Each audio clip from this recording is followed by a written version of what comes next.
Selamat datang di Virtual Spoiler. Jangan lupa like, komen, subscribe, dan follow.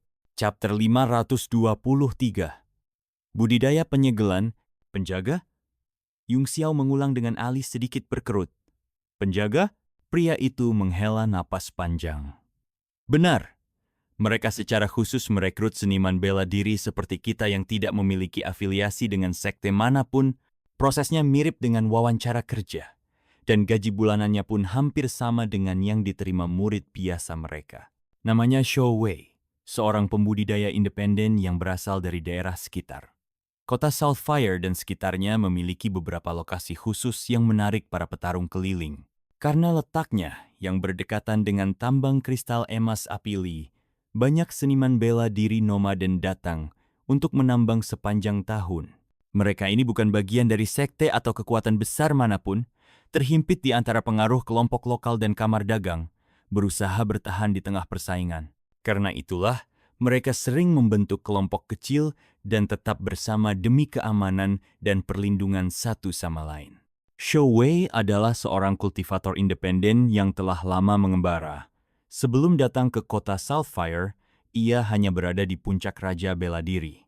Namun, setelah menetap di sana selama lebih dari 10 tahun, ia berhasil menembus ke Grandmaster Bela Diri Bintang 6. Sayangnya, kemajuannya terhenti di titik itu selama 3 tahun terakhir, dan ia khawatir akan terjebak di level ini seumur hidupnya. Rencananya, ia akan terus menambang selama beberapa tahun lagi sebelum mencari sekte kecil, menjadi tetua, dan menikmati masa pensiun sambil membimbing keturunannya. Sementara itu, 3 orang lainnya yang bersamanya memiliki penampilan yang cukup mencolok. Salah satunya adalah pria pendek dan gemuk, berbentuk seperti bola besar dengan tubuh berminyak, yang bahkan enggan menyebutkan nama aslinya. Kemudian, ada seorang lelaki tua berjanggut panjang, mengenakan jubah merah lusuh yang membuatnya tampak berantakan dan menyedihkan.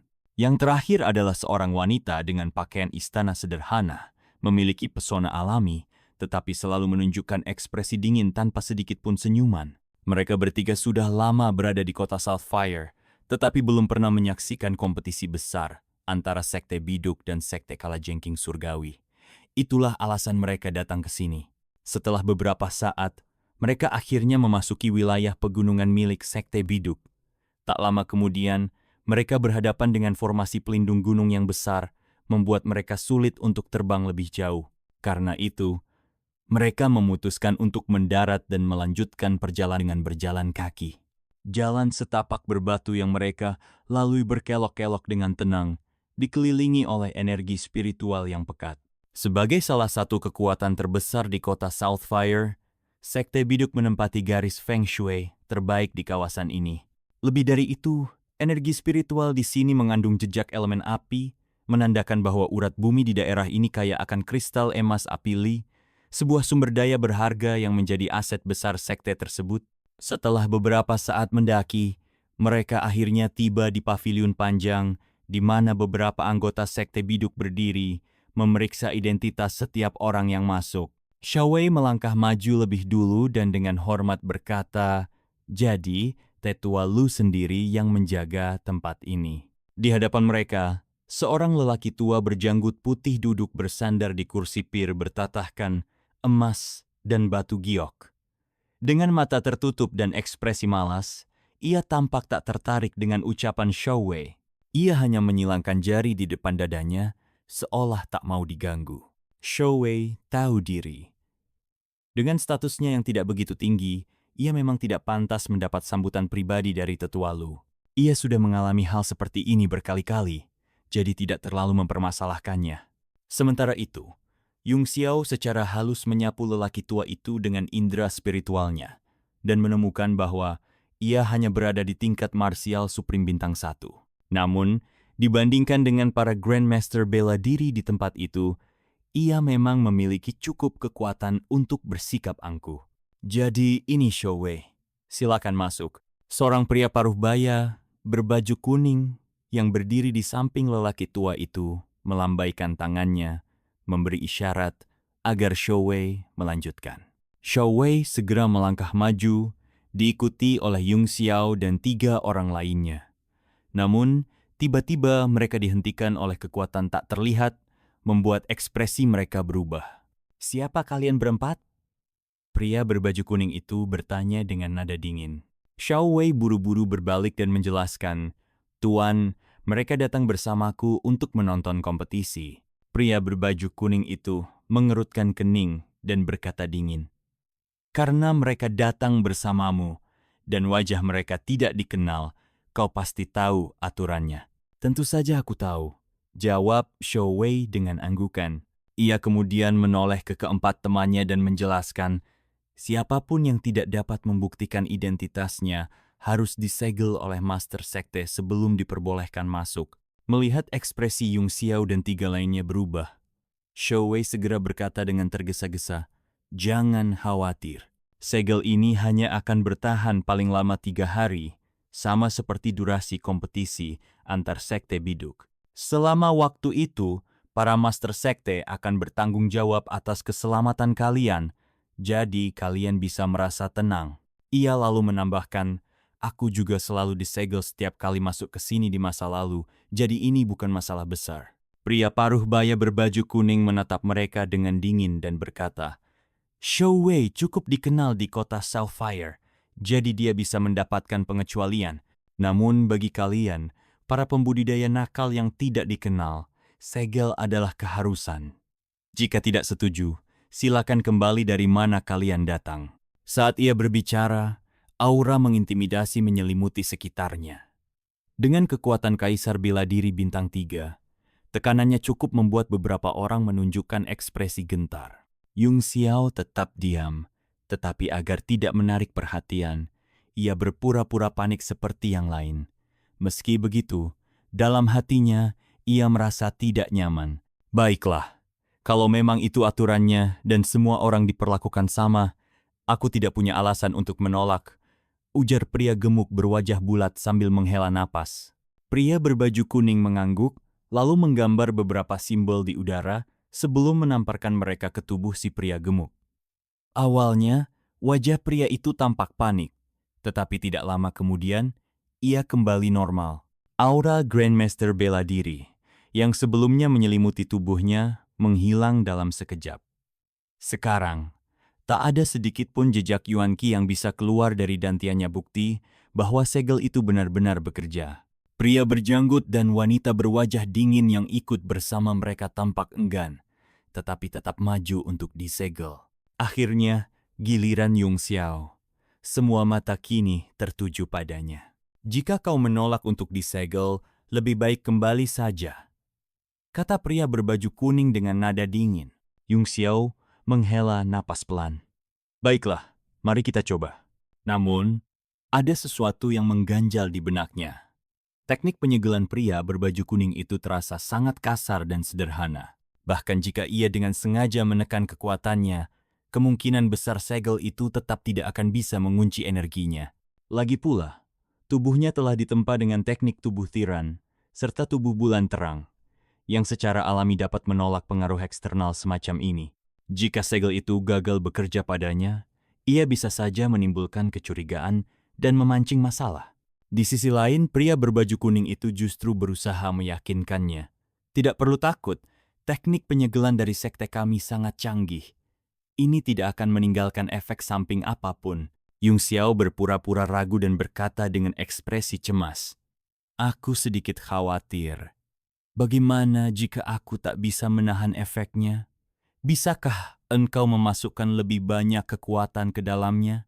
Pria berbaju kuning itu terdiam sejenak, lalu menyeringai sinis.